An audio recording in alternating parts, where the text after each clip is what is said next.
جب قریش نے رسول اللہ صلی اللہ علیہ وسلم کے قتل کی سازش کی تو اللہ نے نبی کریم صلی اللہ علیہ وسلم کو ہجرت کا حکم دیا۔ آپ صلی اللہ علیہ وسلم نے اپنے بعد حضرت علی علیہ السلام کو اہم ذمہ داری سونپی۔ وہ آپ صلی اللہ علیہ وسلم کے بستر پر سوئیں تاکہ دشمنوں کو گمان ہو کہ نبی ابھی موجود ہیں۔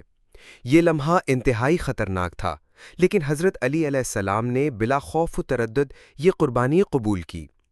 رات کے اندھیرے میں جب قریش کے قاتل ننگی تلواروں سمیت گھر کے باہر موجود تھے، علی علیہ السلام پرسکون انداز میں نبی کے بستر پر سوئے ہوئے تھے۔ اس عمل کو قرآن نے سراہا۔ اور کچھ لوگ ایسے بھی ہیں جو اللہ کی رضا کے لیے اپنی جان بیچ دیتے ہیں۔ سورہ بقرہ 207۔